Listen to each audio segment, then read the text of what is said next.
Good morning, hello and welcome. Welcome to Unacademy, India's largest online learning platform that gives you a world of courses, resources, content, live and recorded sessions to help you in your preparation for the CA Foundation and Intermediate examinations. And also I'd like to welcome you to Crack CA Exams with us, which is the vertical and channel of Unacademy that caters to the students of CA Foundation and Intermediate in their journey and pursuit of preparation for the CA Foundation and Intermediate examinations by providing top educators, quality content, and overall a great learning experience. So come, let's crack CA exams with Unacademy, India's largest online learning platform. Welcome to the session.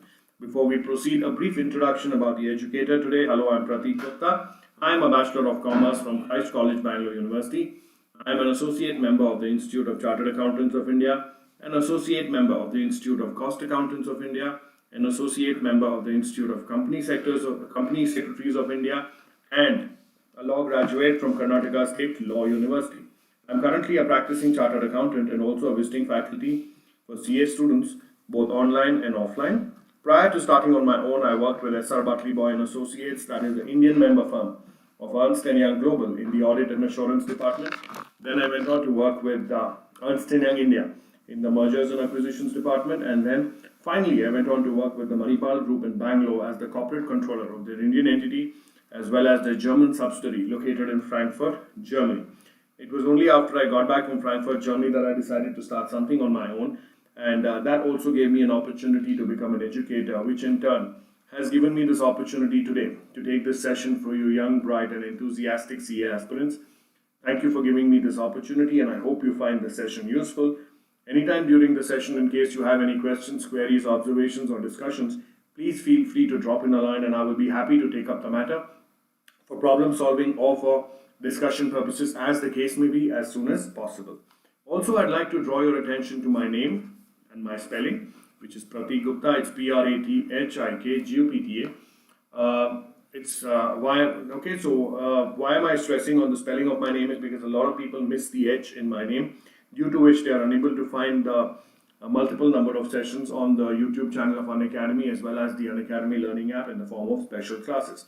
So using my name, that is Prathik, Prathikgupta, you can look me up on the YouTube channel of Unacademy as well as the Unacademy Learning app in the form of special classes. Let's quickly move on. Now, like I told you, Unacademy caters to you in your preparation for the CA Foundation and Intermediate examination. It does so through 3 platforms. Now, what are those 3 platforms? It is YouTube, Special Class, and the Plus platform. Now, YouTube and Special Classes are absolutely free of cost, but they provide an amazing amount of value and resources to help you in your preparation for the CA Foundation and Intermediate examinations.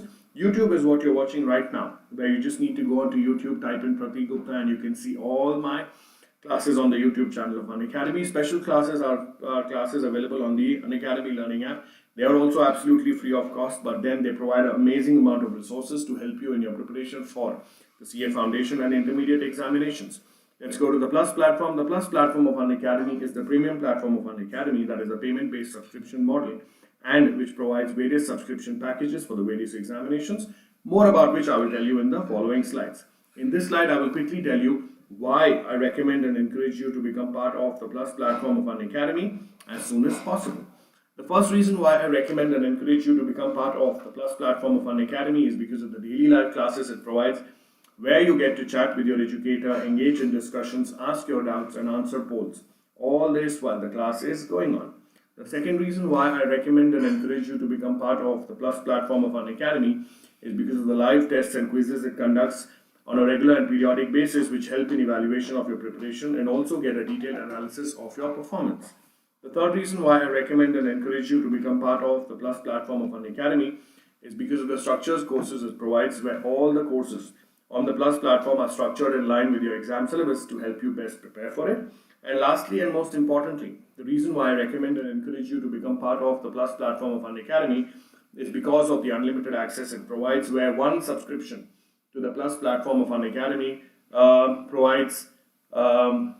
gives you access to all the live and recorded courses to watch from the comfort of any of your devices. Alright?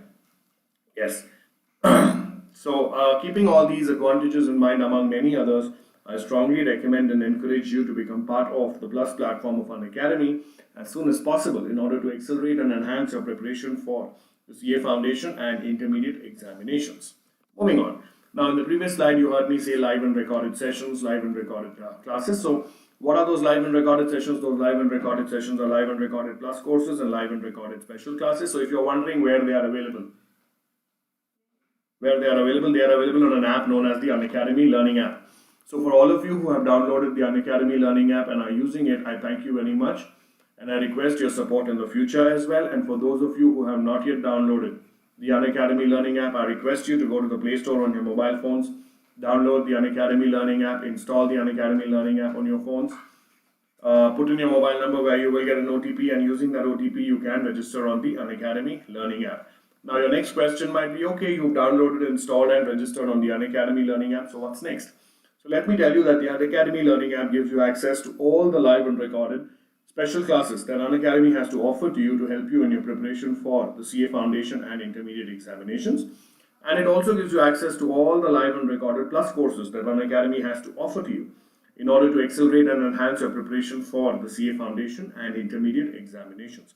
So keeping these points in mind, I request you to download, install and register on the Unacademy Learning app as soon as possible so that you can make use of the world of resources that Unacademy has to provide to you to help you in your preparation for the CA Foundation and intermediate examinations. Now coming to the important slide, the Plus platform. Now the Plus platform of Unacademy, like I told you, is the premium platform of Unacademy that is a payment-based subscription model and which provides various subscription packages for the various examinations. So accordingly, the CA Foundation and intermediate subscription packages provided by the Plus platform of Unacademy are as follows. The packages provided are for 1 month, 3 months, 6 months, 12 months and 24 months. The 1 month package will cost you rupees 3,500. The 3 month package will cost you rupees 8,750. The 6 months package will cost you rupees 14,000. The 12 months package will cost you rupees 17,500. And the 24 months package will cost you rupees 21,000. Okay? Just give me a second. Just give me a second.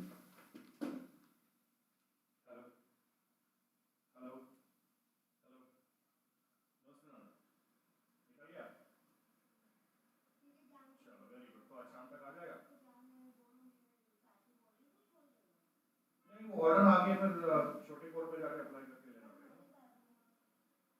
चलो हो जाएगा।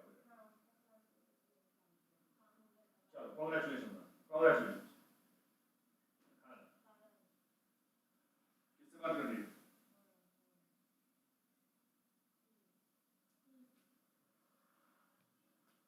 All right, I'm sorry. Okay, so yes, so please remember these are the listed price of the packages. So before you make the payment of the package of your choice, please do not forget to use the code Prathik to get an instant discount of 10% on the above listed price. I repeat, please do not forget to use the code Prathik to get an instant discount of 10% on the above listed price. The after discount price of the various packages are as follows. The 1 month package will cost you rupees 3,150. The 3 month package will cost you rupees 7,875. The 6 months package will cost you rupees 12,600. The 12 months package will cost you rupees 15,750 and the 24 months package will cost you rupees 18,900. So you see immediately you get a savings of 10% on the above listed price. Now I personally recommend you to start off with the 12 months or 24 months packages for two reasons. Firstly, it is cost effective. If you compare the 1 month package cost with the per month cost of the 12 months and 24 months package, you will see that you're getting great cost savings almost immediately. And secondly, and most importantly, since the CA Foundation and intermediate courses are provided to you in one package, that is the 12 months or 24 months, a 12 months or 24 months package will be highly beneficial to you because it provides the entire courses. So normally it takes about a 12 months minimum period of 12 months for you to prepare and clear the CA Foundation and intermediate examinations.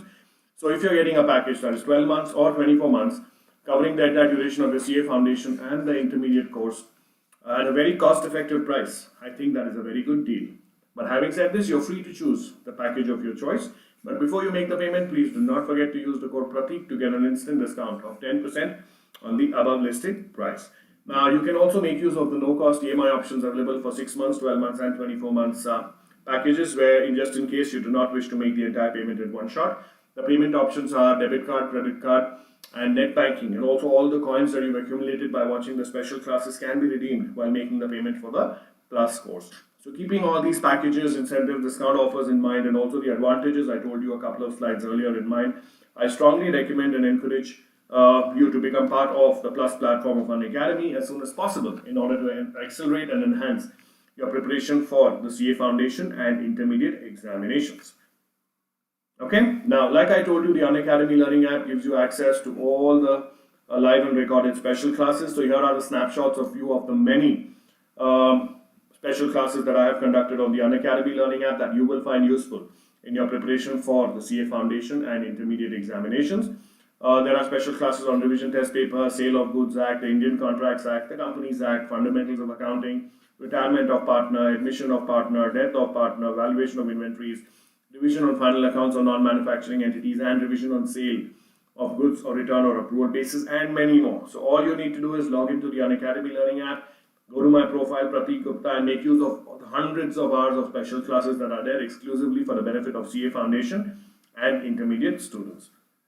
Moving on, here are the links to few of the many special classes that I have conducted on the Unacademy Learning app. You can either copy and paste these links on your browser or click on this browser to directly go to the special class on the Unacademy Learning app. There are special classes on the Indian Contracts Act, the Sale of Goods Act, the Partnership Act, the Limited Liability Partnership Act, the Companies Act, Basics of Communication, Accounting Concepts, and Revision Test Papers, among many more. So like I told you, please log into the Unacademy Learning app, go to my profile, Prathik Gupta, so that you can start making use of the hundreds of hours of special classes that are there exclusively for your benefit. Alright, please take about 30 seconds, go through this.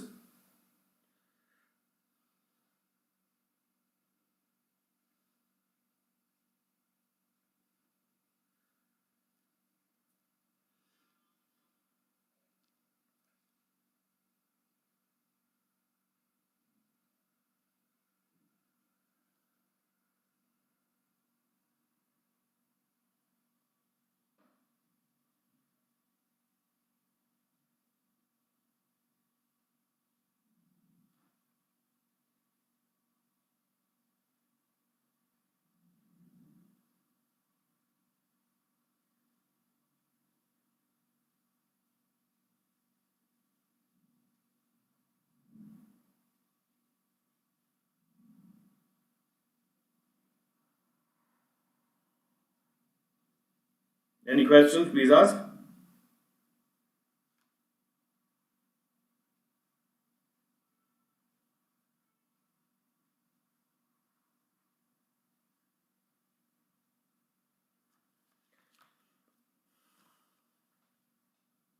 Okay, now let's start off.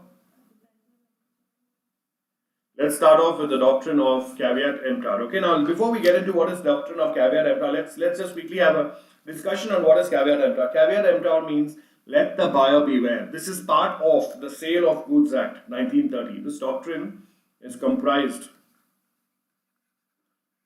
in the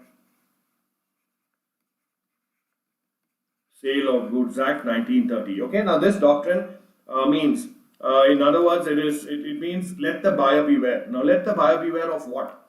So this doctrine simply means that whenever you go to a shop to buy something, it's no duty of the seller to tell you if the goods are defective, if the goods are spoiled, if the goods are bad or whatever, don't buy it. There will be no seller who will tell don't buy it, but the goods are bad. So it's your responsibility and your lookout to actually check the goods and see if everything is okay, and if everything is only okay, then you buy the goods. So that is what the meaning of doctrine of caveat emptor means. And like I said, it is part of the Sale of Goods Act 1930, and it is very important.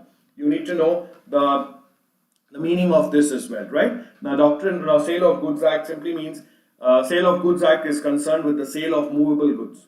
Immovable goods do not come under Sale of Goods Act. It's only movable goods that come under it. So movable goods means all goods, including stocks, shares, and even plants that are attached to the land before they are severed and sold off, and but does not include actionable claims and money. Actionable claims means mortgage, pledge, hypothecation, or any money receivable or payable. Those do not come under the definition of movable goods. But other than that, everything else comes under the definition of movable goods, and especially it should not include immovable goods. Immovable goods means goods that cannot be carried or moved. Okay.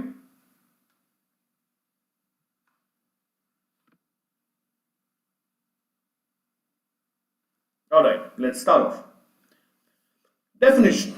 The caveat emptor is a Latin expression which means cautious buyer or let the buyer beware. So it's a Latin word, okay, which means cautious the buyer or let the buyer beware. In other words, it is for the buyer to satisfy himself that the goods which he is purchasing are of the quality which he requires. If he buys goods for a particular purpose, he must satisfy himself that they are fit for the purpose. It is not the job of the seller to tell you that don't buy this, buy that, buy this, look at that good, nothing. When you go there, the seller will put all the goods in front of you and you need to pick the good that fits your purpose and whether you like it.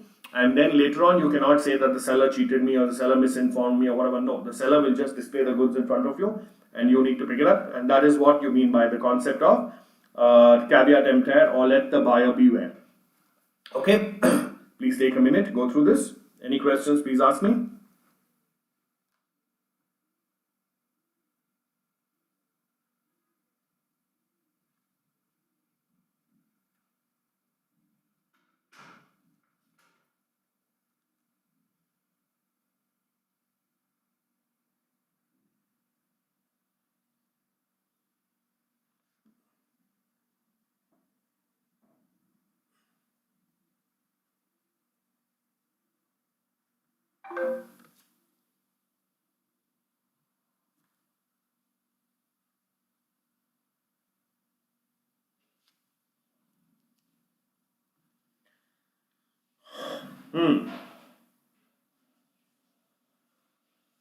Okay, let's move on. It is the basic premise that the buyer buy at his own risk and therefore should examine and test the product himself for obvious defects and imperfections. So when the buyer goes there, it is his buyer's responsibility. He's paying money for it, so it's his lookout that he checks the good properly for any defects or imperfections and then purchases it. In simple words, it is not the seller's duty to point out the defects in the goods he is selling. The buyer purchases goods at his own risk. He must take care while purchasing the goods. If he makes a wrong selection, he cannot blame the seller. Okay, so this is what you mean in short about the doctrine of caveat emptor. Okay, please take about 2 minutes, go through this. Any questions you have, please ask me.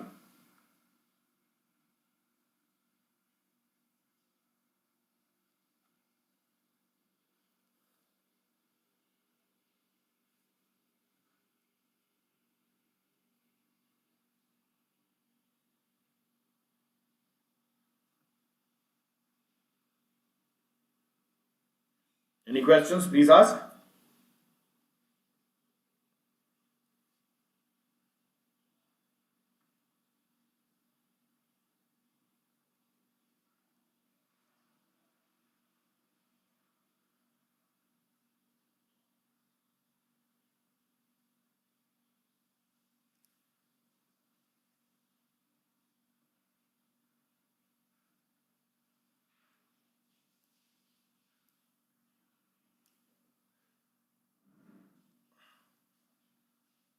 Let me know once you're done, please.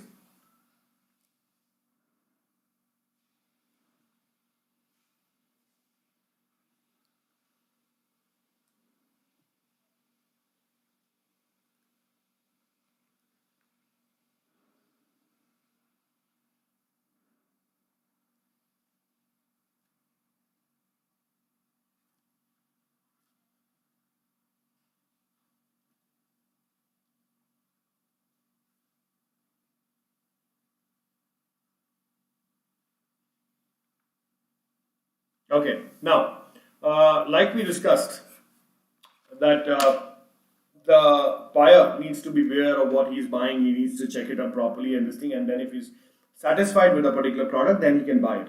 And then the seller can always say, no, it's your responsibility, you had to purchase it, you had to check it up and this thing and all that. But there are certain exceptions to this rule. It is not as simple as this. Okay, so first exception to the rule is fitness for the buyer's purpose. So if the buyer actually tells the seller for what purpose he is looking for the goods, and then the seller picks up one good and gives it to him and tells him, yes, this will fit your purpose, then the seller cannot take the protection of the rule of doctrine of caveat emptor, because then if the buyer has told him that what is the buyer's purpose he wants and he's relied on the expertise of the seller, so in that case he cannot do it. Then the sale under a patent or trade name, so if there is any sale which contains a patent or a trade name, then that carries a minimum quality along attached with the goods, and that time you cannot say that the buyer beware, he should have done it, because that particular patent or trade name has certain value, and that is why you pay a higher price for it. A merchantable quality means it should be fit enough for the product to be brought into the market and sold to the public.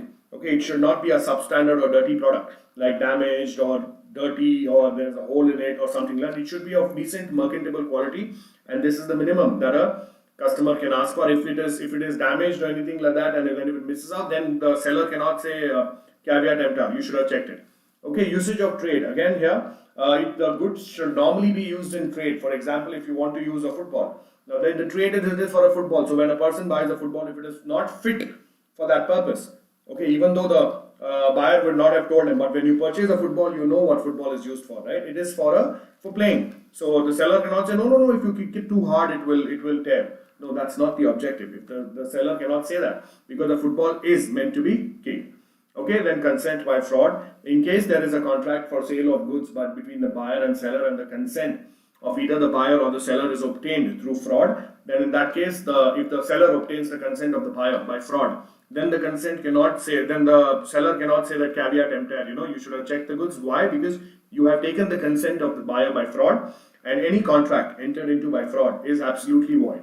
In case of misrepresentation, now misrepresentation is a little variation of a fraud. Fraud is done with an intent to deceive or cheat someone, but misrepresentation is a mistake.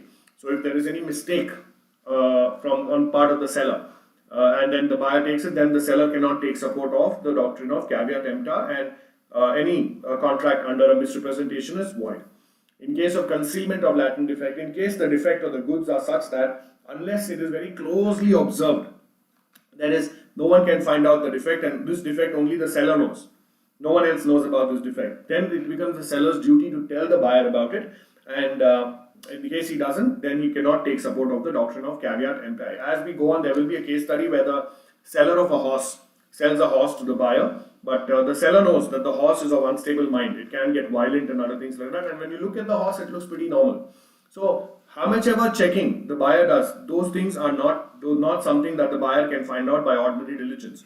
So that fact needs to be told by the seller to the buyer, and in case he doesn't, he cannot take support of the doctrine of caveat emptor. In case of sale of description, if the buyer describes the goods that he wants to the seller, and the seller understands it and says, yeah, I have that goods by description, and gives a particular good to the buyer, but then the buyer, it does not fit the description that the buyer gave, then in that case, the seller cannot take the support of doctrine of caveat emptor. In case of sale by sample, and then again, if the buyer gives a particular sample to the seller and says all the goods that I want should match with this sample, then it becomes the duty of the seller to match the goods with the sample, and if the majority of the goods in the sample do not match the sample given, then the seller cannot take the support of doctrine of caveat emptor, and he will have to reject the goods or cancel the contract. And then fitness for a particular purpose. There again, if the buyer tells him the purpose for which he wants it, then it becomes the duty of the seller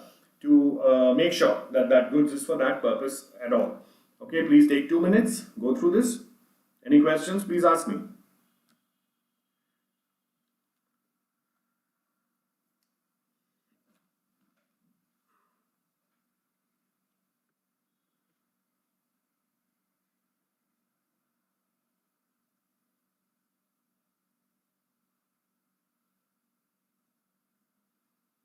Any questions, please ask me. Take 2 minutes.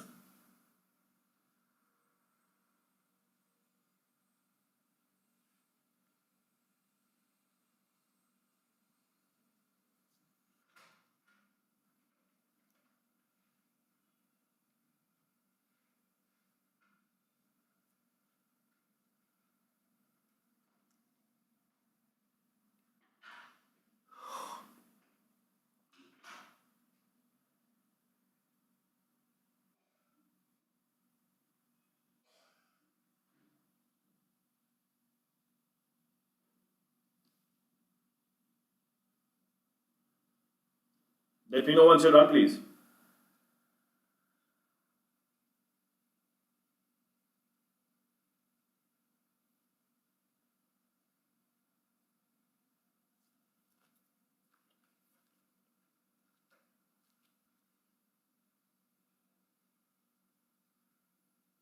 Take another minute.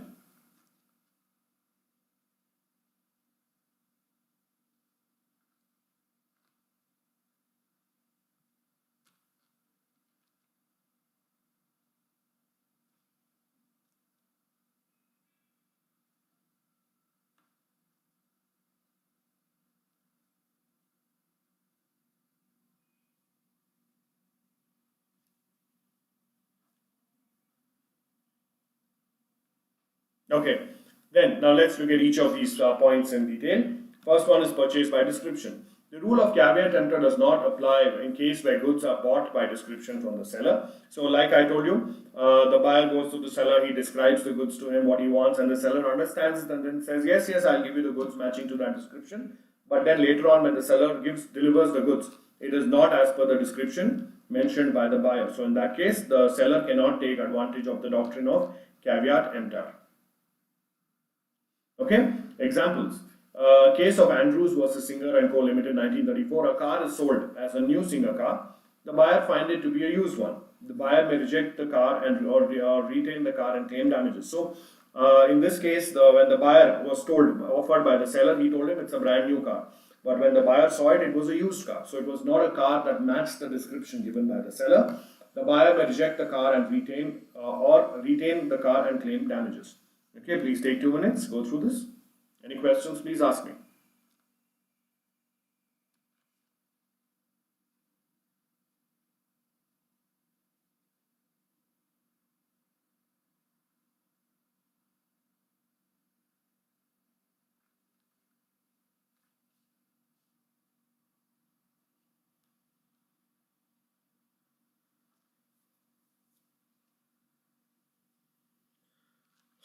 Yes, please take 2 minutes.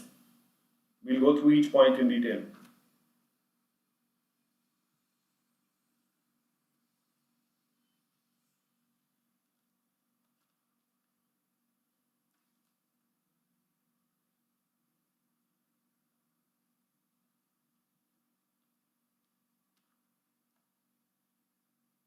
Let me know once you're done, please.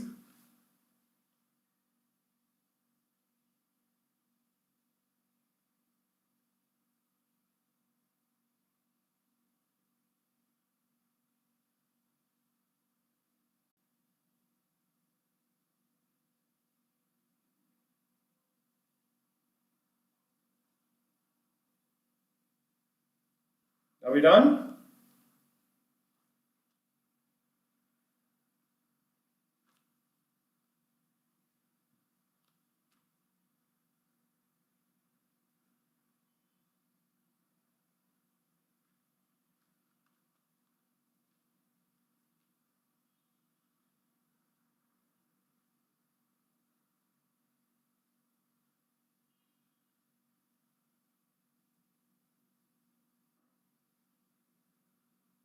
Okay, let's move on.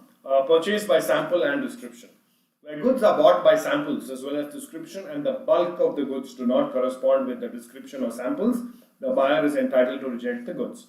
Okay, so wherever goods are bought by the buyer by samples as well as descriptions given by the seller and the bulk of the goods do not correspond with the description or the sample, the buyer is entitled to reject the goods. Let's take an example. Example, the case of Nicole versus Gotts, 1854. The foreign refined grape oil was sold warranted to be equal to sample. The sample was actually not foreign refined grape oil but a mixture of hemp oil. Held, the buyer could reject the oil though the bulk corresponded with the sample. So again, it was not matching the description that the seller gave to the buyer and based on which the buyer purchased it. So even though it was matching a little bit with the sample, the buyer has a right to reject the goods. Okay, please take 2 minutes, go through this. Any questions, please ask.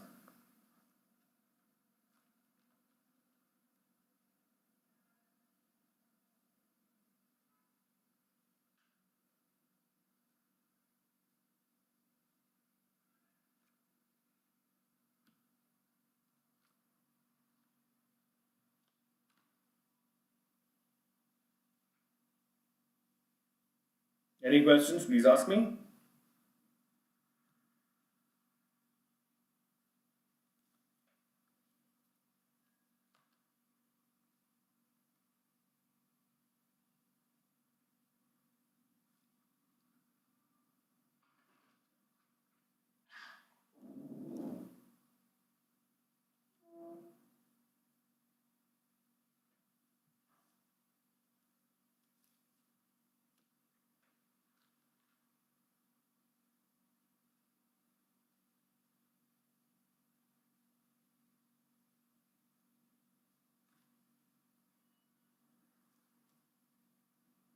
Let me know once we are done, please.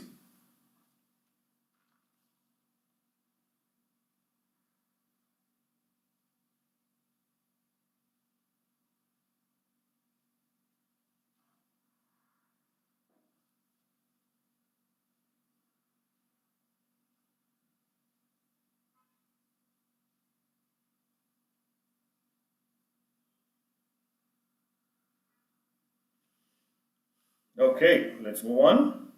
Now, fitness for a purpose.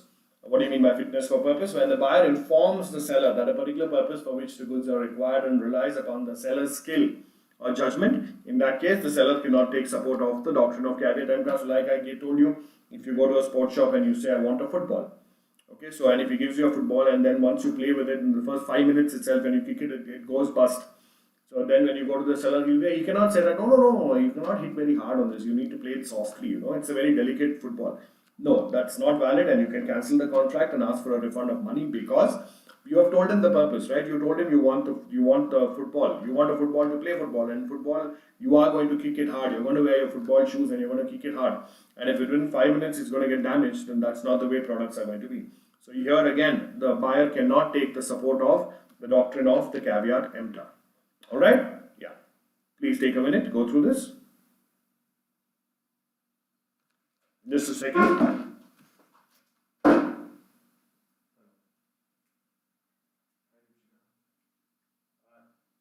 the middle of my YouTube session. No, tell me, it's okay, I've got it.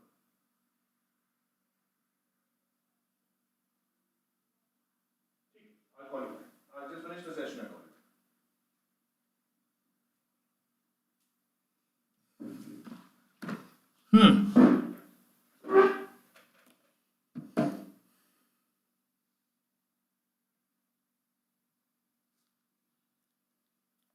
Okay? Any questions?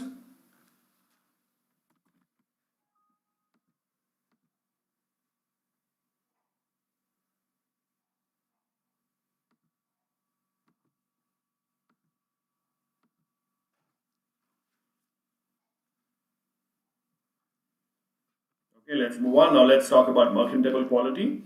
Quality. It's actually quality, not quantity. It's quality. Okay. Now, where the goods are bought by description from the seller who deals in goods of that description, whether he's a manufacturer or producer or not, there is an implied condition that the goods should be of mercantile quality. So whether it's a manufacturer or a trader does not matter, but the minimum thing that you can look forward to is that the goods should be of mercantile quality.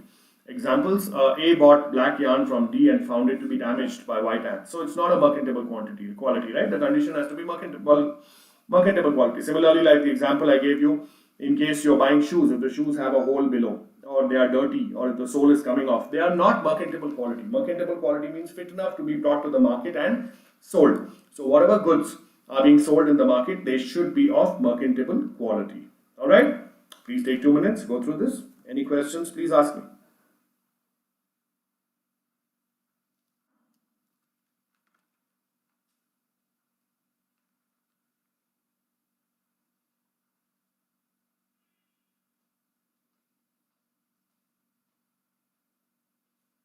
Any questions, please ask. Take 2 minutes.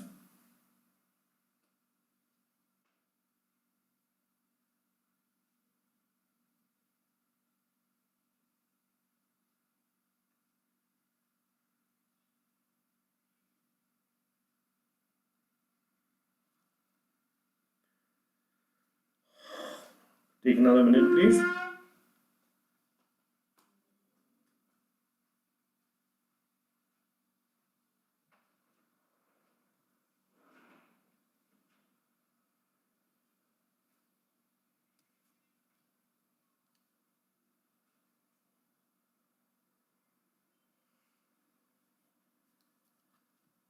Let me know once you're done, please.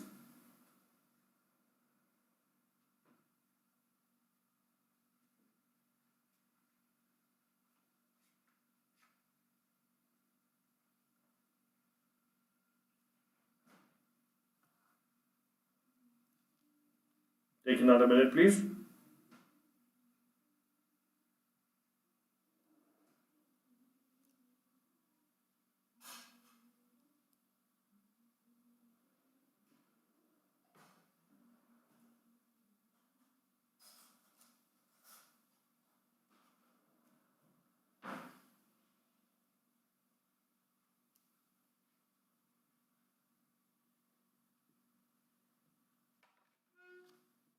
Okay, let's proceed. Now, if there's a consent by fraud. Now, what do you mean by this? Where the seller makes a false statement intentionally to the buyer and the buyer relies on it, or where the seller knowingly conceals the defects in the goods, the doctrine of caveat emptor does not apply. So, whenever the seller does any act with the intent to deceive someone, to deceive the buyer into entering into a contract and buying the goods, or if he makes a false statement intentionally to the buyer in order to make him buy the goods, then that is known as a fraud. So if there is any contract entered into by the seller who's made the buyer enter into a contract by fraud, then the doctrine of caveat emptor does not hold good and the contract is absolutely void. Okay, please take a minute, go through this. Any questions, please ask me.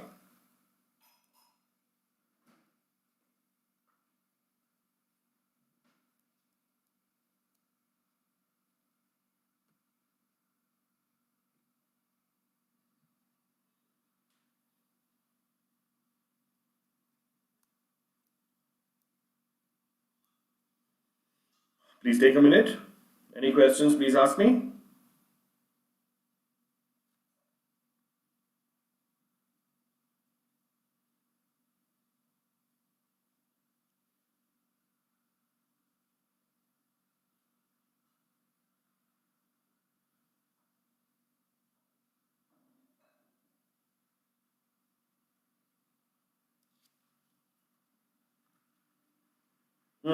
Any questions?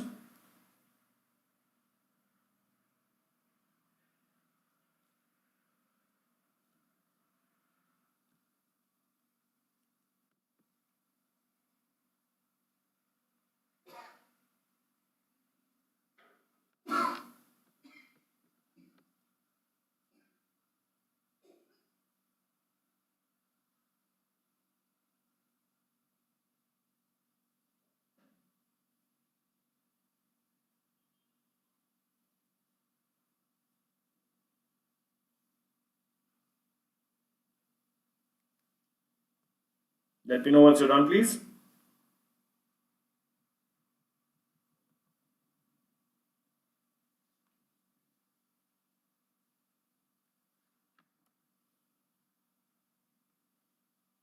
Okay, next, sale by sample. In case of sale of goods by sample, the rule of caveat emptor does not apply if the bulk does not correspond with the sample or if the buyer is not given an opportunity to compare the bulk with the sample. So, for example, whenever there is a contract of sale where the buyer and seller are entering into a contract based on a sample, then the seller sends the goods to the buyer and the buyer finds out that the bulk of the quantity supplied is not matching with the sample. Okay, or if the buyer is not given an opportunity to compare the bulk with the sample, the seller is like, no, no, no, sir, it's okay, same, don't compare it in this thing and that thing. In that case, the seller cannot use the protection of doctrine of caveat emptor and he will have to cancel the contract. Examples, certain shoes were sold by sample for a French army. The shoes were found to contain paper not discoverable by ordinary inspection. Held, the buyer was entitled to the refund of price plus damages. So whenever the seller makes a sale by sample, he gives you a sample, and then when the actual products that come are different from the sample, then he cannot use the excuse of doctrine of caveat emptor because the bulk of the goods should match with the sample, and in case they don't, he can rescind the contract or cancel the contract. Please take a minute or two, go through this. Any questions, please ask me.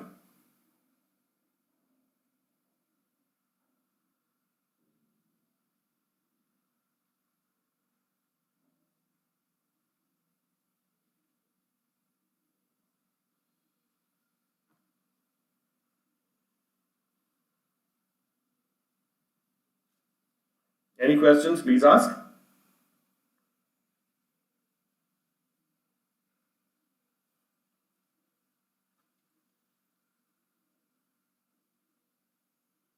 Let me know once you're done, please.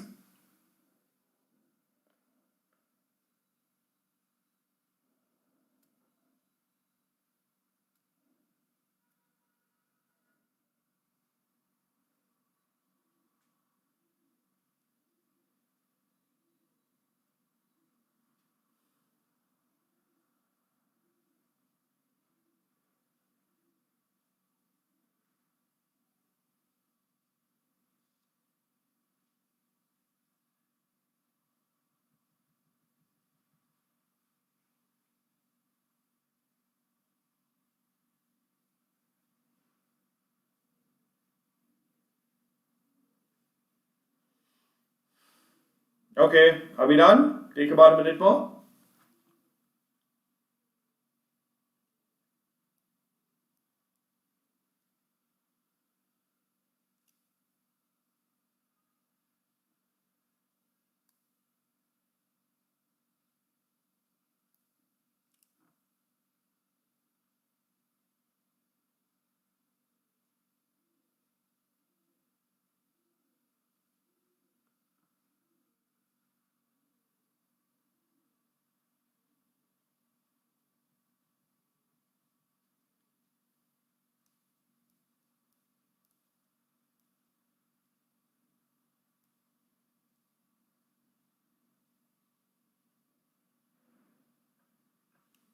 Let me know once you're done, please.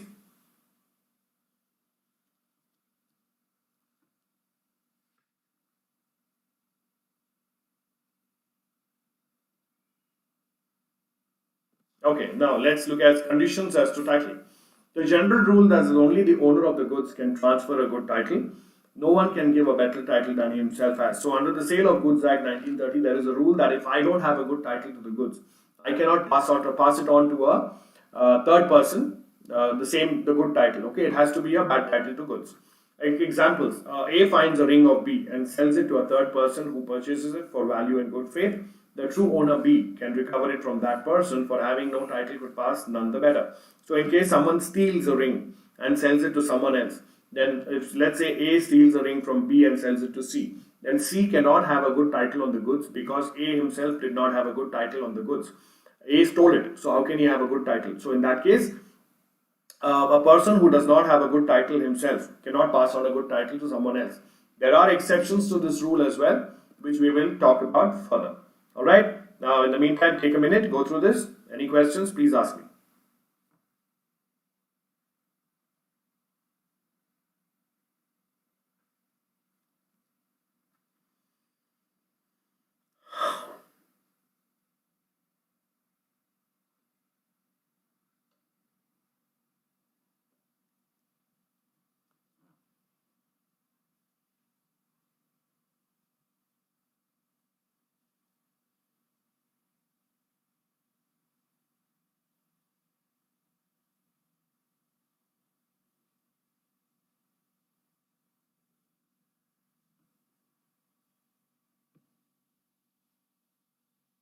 Any questions?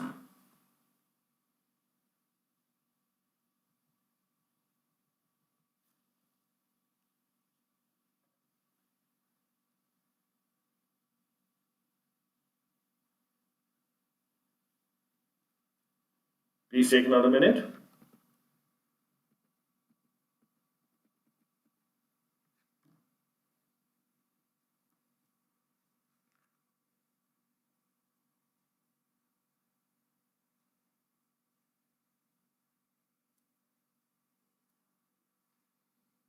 Please take another minute. Any questions, please ask me.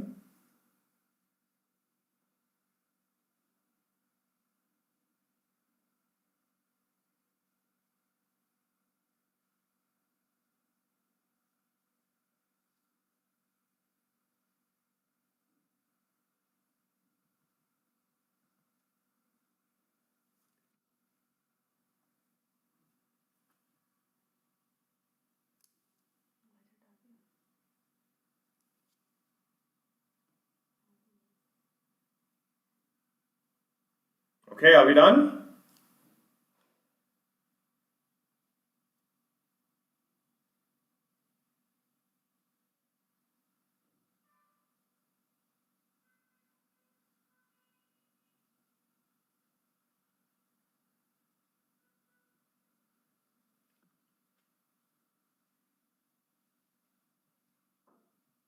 Okay, now let's look at some examples. Mr. Amit was shopping in a self-service supermarket. He picked up a bottle of cold drink from the shelf. While he was examining the bottle, it exploded in his hand and injured him. He files a suit for damages against the owner of the market on the ground of breach of condition, decide under the Sale of Goods Act 1930 whether Mr. Amit would succeed in his claim. So what happened in this case? Mr. Amit was walking around in a self-service supermarket. He picked up a bottle to inspect it, and while he was inspecting it, it exploded in his hands. So he files a suit for damages against the owner of the market on the ground of breach of condition. Decide under the Sale of Goods Act 1930 whether Mr. Amit will succeed in his claim. Let's look at the answer. Now, what are the essentials of sale? The problem as given in the question is based on section 16.2 of the Sale of Goods Act 1930, which states that where goods are bought by description from a seller who deals in goods of that description, whether he is a manufacturer or producer or not, there is an implied condition that the goods shall be of merchantable quality, though the term merchantable quality is not defined in the Act. It means that in the present case, the bottle must be properly sealed. In other words, if the goods are purchased for self-use, they should be reasonably fit for the purpose for which it is being used. In the instant case, on an examination of the bottle of cold drink, it exploded and injured the buyer. Applying the provisions of section 16.2, Mr. Amit could succeed in claims for damages from the owner of the shop simply because there was a violation of condition. When it's a self-service supermarket and you're displaying goods, that means it is understood that people will inspect the goods.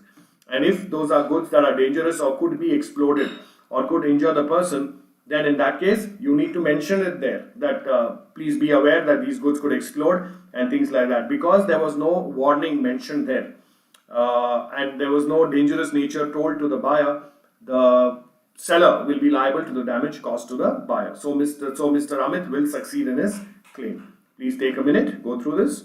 Any question, please ask.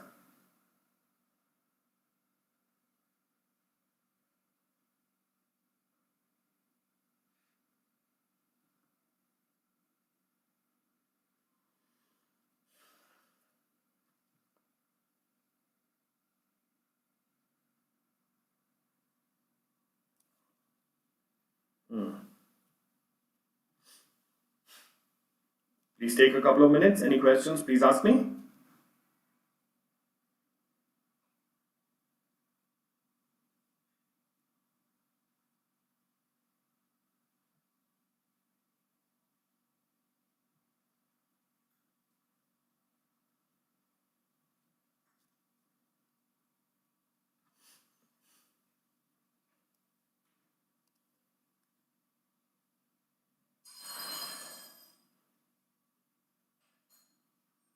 Any questions, please ask me.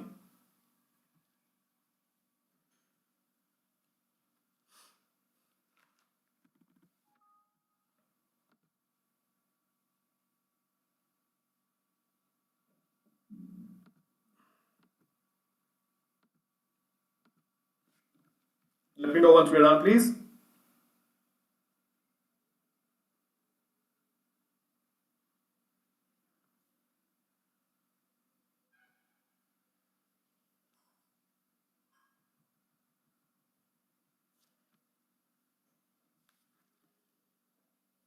Take another minute, carefully go through this. Then we will go through some RTP questions.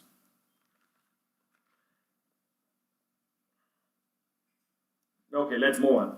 Let's move to the RTP questions. Suraj sold his car to Sohan for rupees 25,000. After inspection and satisfaction, Sohan paid rupees 25,000 and took possession of the car and promised to pay the remaining amount within a month. Later on, Sohan refuses to give the remaining amount on the ground that the car was not in good condition. Advise Suraj as to what remedy is available to him against Sohan. Answer: as per section 55 of the Sale of Goods Act 1930, an unpaid seller has the right to institute a suit for price against the buyer personally. The said section lays down, that means section 55 lays down that where under a contract of sale the property in the goods has passed to the buyer and the buyer then wrongfully neglects or refuses to pay for the goods, the seller may sue him for the price of the goods. So where there is a contract of sale between the buyer and seller, and as per the contract of sale, the property or the ownership of goods has passed on from the seller to the buyer, and then the buyer wrongfully neglects or refuses to pay for the goods, then the seller may sue him for the price of the goods. Let's look at a second case. When under a contract of sale, the price is payable on a certain day, irrespective of the delivery of the buyer wrongfully neglects or refuses to pay the price, the seller may sue him for the price. It makes no difference even if the property in the goods has not passed on and the goods have not been appropriated to the contract. So let's take another example where there is a contract of sale between the buyer and seller, and in the contract it is mentioned that on a particular date the buyer will pay the seller. Now, irrespective of whether the property in the goods has passed on from the seller to the buyer or not, okay, if the date is mentioned, that day the buyer has to pay the money. If he wrongfully neglects to pay the money, then the seller can file a case on him for recovery of the price of the goods. Okay, please take a minute, go through this. Any questions, please ask me.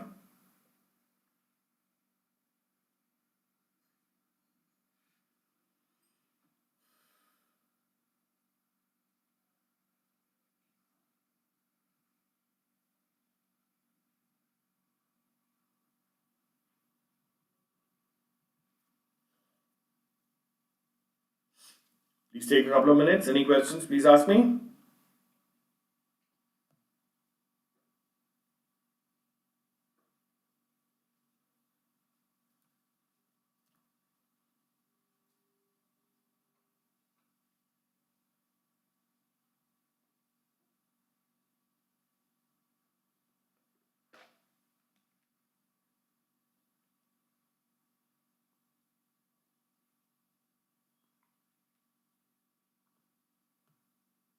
Let me know once we're done, please.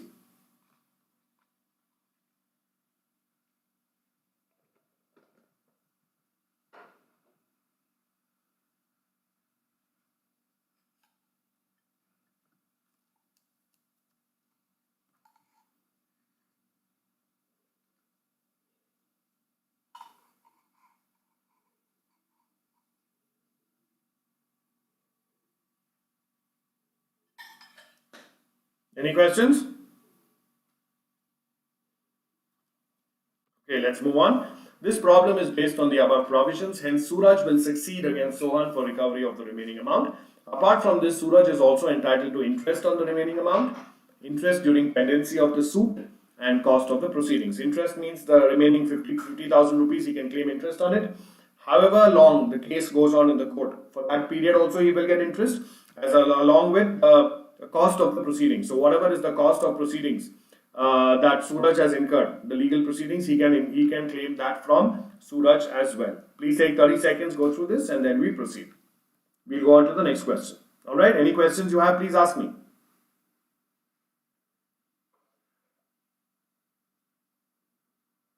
Are we done? Okay.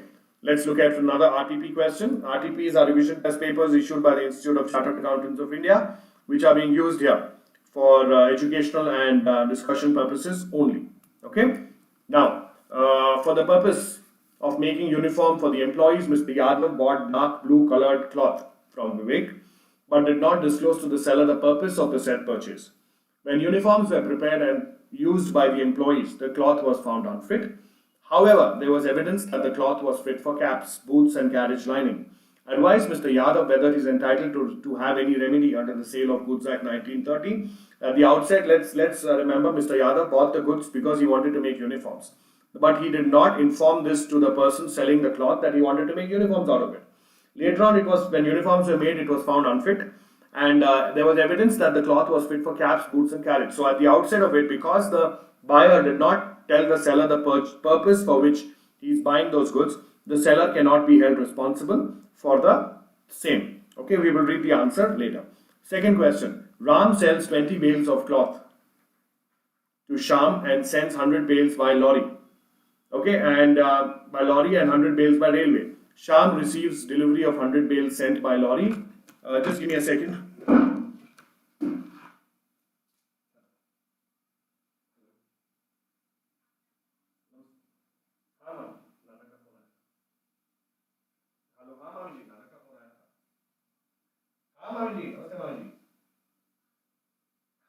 नाना जी का phone आया था congratulations हाँ मैं बोल दूंगा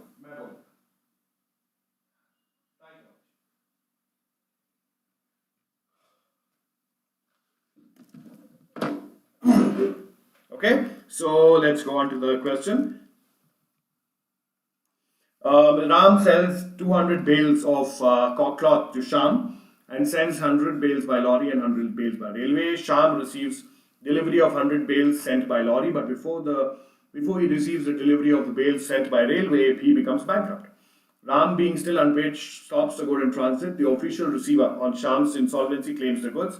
Decide with reference to the provisions of Companies Act 1930. Now see, in the Companies Act 1930, there are two situations. The second case deals with the rights of an unpaid seller. Ram sells 200 bales. Out of that, 100 bales is sent by lorry and 100 by railway. Okay, Sham receives the 100 bales. So the ownership and this thing has passed on to Sham for 100. But the other 100, which is by railway, before the goods railway thing reaches Sham, Sham becomes bankrupt. Okay, so when Sham becomes bankrupt, before the goods pass on to him, Ram has an option of stopping the goods in transit and taking the repossession back of the goods until Sham pays for the goods. And in case he doesn't, then he can resell the goods. Okay, let's look at the answers. This is the first answer. Fitness of cloth. As per provisions of section 16(1) of the Sale of Goods Act 1930, an implied condition in a contract of sale that an article is fit for a particular purpose only arises when the purpose for which the goods are supplied is known to the seller. So in the first case, Mr. Yadav did not tell the seller for what he is purchasing it. The buyer relied on the seller's skills or judgment, and the seller deals in goods in his usual course of business. In this case, the cloth supplied is capable of being applied to a variety of purposes. The buyer should have told the seller the specific purpose for which he required the goods, but he did not do so. Therefore, the implied condition as to the fitness for the purpose does not apply. Hence, the buyer will not succeed in getting any remedy from the seller under the Sale of Goods Act for the simple reason that the buyer did not tell the seller for what purpose he is buying the goods. So, hence, the buyer will not succeed in getting any remedy from the seller. The second case, the problem is based on section 50 of the Sale of Goods Act 1930, dealing with the right of stoppage in goods in transit available to an unpaid seller. The section states that the right is exercisable by the seller only if the following conditions are fulfilled. We will have a look at the following conditions. Before that, please take about a minute, go through this slide. Any questions you may have, please ask me. Okay? Any questions, please ask.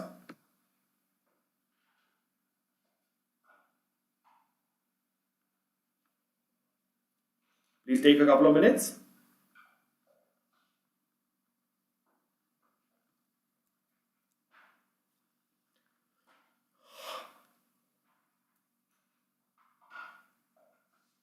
Any questions, please ask me. And let me know once you're done, please.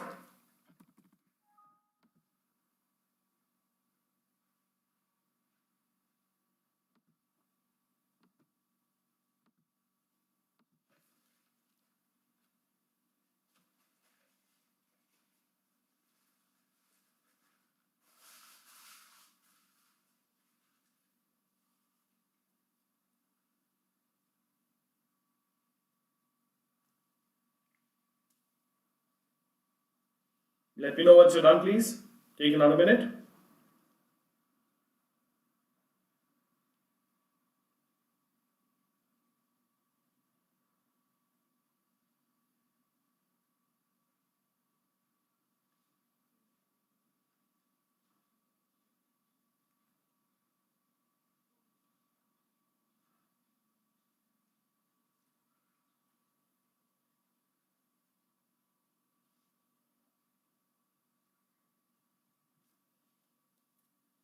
Any questions, please ask.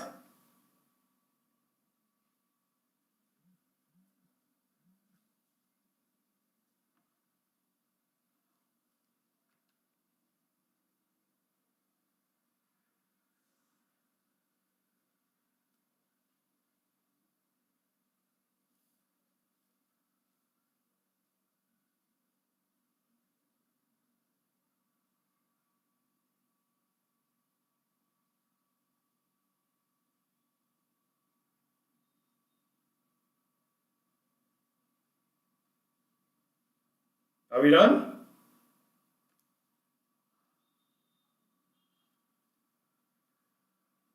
Okay. The seller must be unpaid, which the seller is. He must have parted with the possession of the goods. Yes, Mr. Ram has parted with the possession of the goods. 100 by lorry, 100 by railway. The lorry one has been received by Sham. The goods must be in transit. Yes, the 100 sent by lorry have been received by him, but the other 100 received by railway are still in transit. The buyer must have become insolvent. Yes, Sham did become insolvent before the goods reached him by lorry, and the right is subject to the provisions of the Act. So before the goods could pass on from the seller to the buyer, that is from Ram to Sham by railway, Mr. Sham went bankrupt. So Ram can stop the goods in transit and take the possession back of those goods. Applying the provisions of the given case, Ram still being unpaid can stop the 100 bales of cloth being sent by railway as these goods are still in transit. Okay, please take 2 minutes. Go through this. Any questions? Please ask me.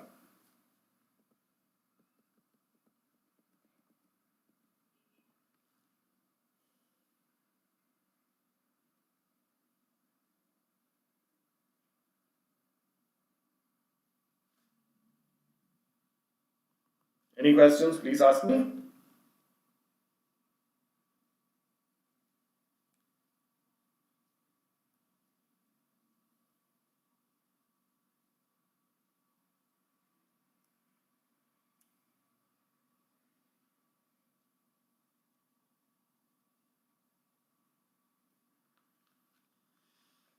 Take another minute, please.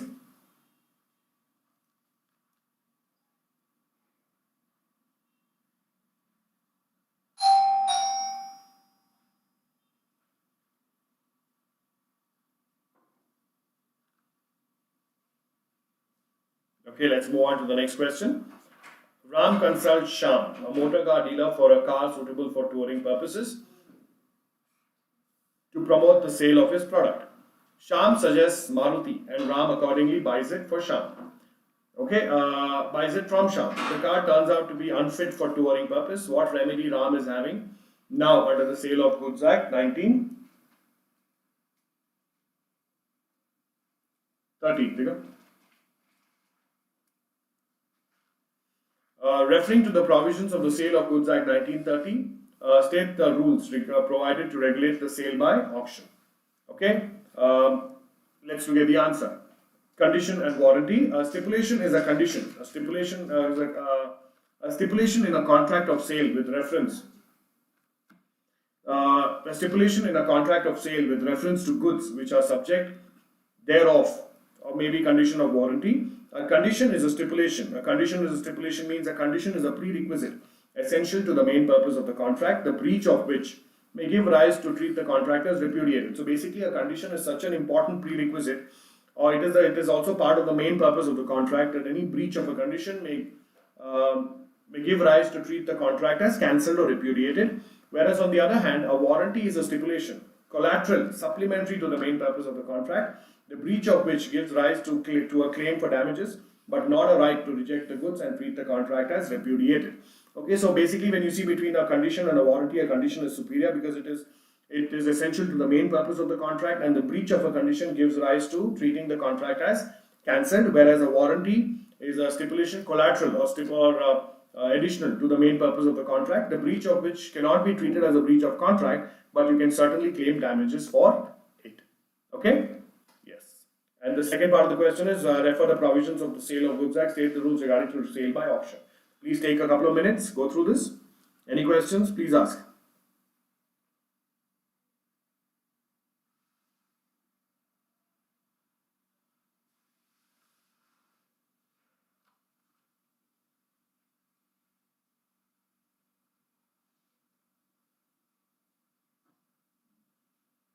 Any questions? Please ask.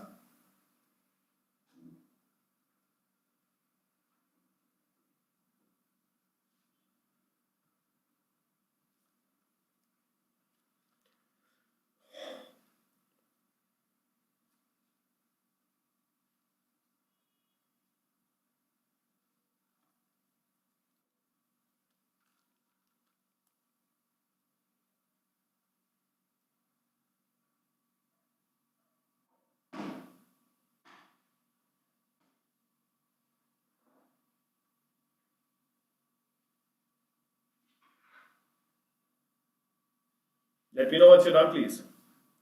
Okay, then whether a stipulation is a contract in a contract of sale is a condition or warranty depends in each case on the construction of the contract. A stipulation may be a condition, though called a warranty in the contract. In the instant case, the term that the car should be suitable for touring purpose is a condition of the contract. That is the condition essential to the main purpose of the contract. It is so vital that the non-fulfillment defeats the very purpose for which Ram purchases the car. Ram is therefore entitled to reject the car and have the refund of the price because there is a breach of condition. Now let's look at the second part of the question, rules for auction sale. Section 64 of the Sale of Goods Act 1930 provides the following rules to regulate the sale by auction. A.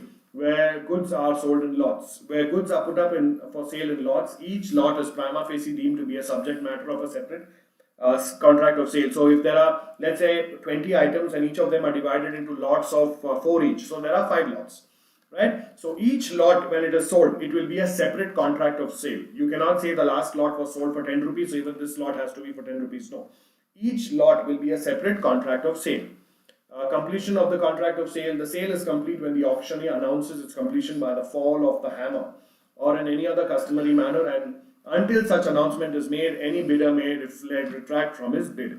So under a contract of sale, the contract is by auction.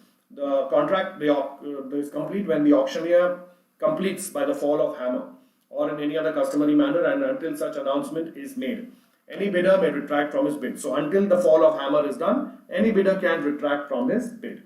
Please take a couple of minutes, go through this. Any question, please ask me.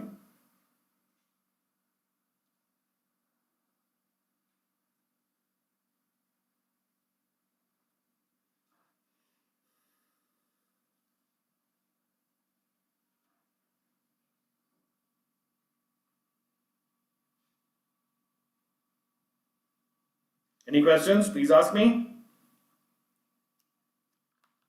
Please take a minute more.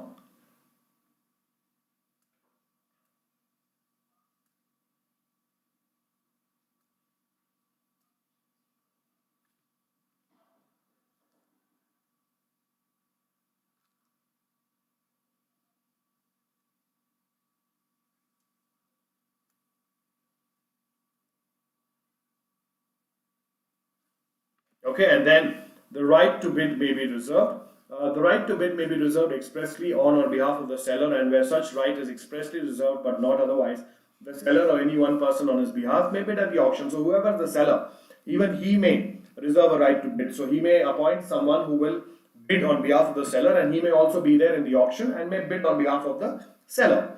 Where the sale is not notified by the seller, where the sale is not notified to be subject to a right to bid on behalf of the seller, it shall not be lawful for the seller to bid himself or to employ any person to bid at such sale, or for the auctioneer knowingly to take any bid from the seller or any such person. And any sale contravening this rule may be treated as fraudulent by the buyer. Reserved price. The sale may be notified to be subject to be reserved or upset price. That means whenever there is something being sold by auction, it's not necessary that the price of sale has to start from zero.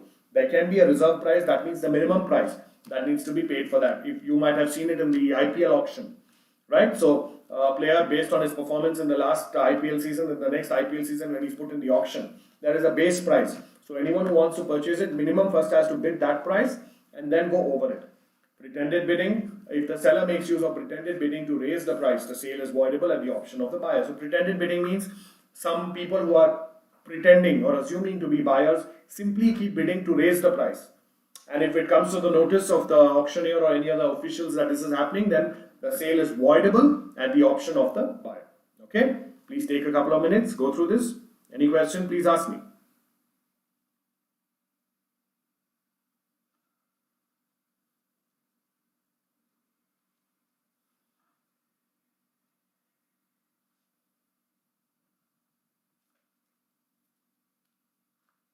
Any questions, please ask.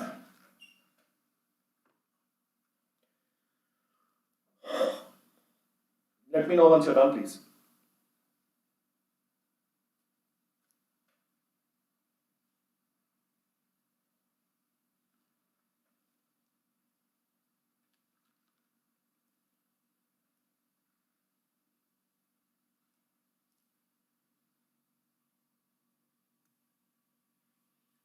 Okay, so that's to do with sale by auction. So with this, we will be coming to an end to today's session. Please do not forget to use the code Prathik to get an instant discount of 10% on your Plus subscription.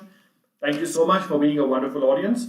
And also, once again, I'd like to welcome you to crack CA exams with us with Unacademy, which is a vertical and channel of Unacademy that caters to the students of CA Foundation and Intermediate in their journey and pursuit of preparation for the CA Foundation and Intermediate examinations by providing top educators, quality content, and overall a great learning experience.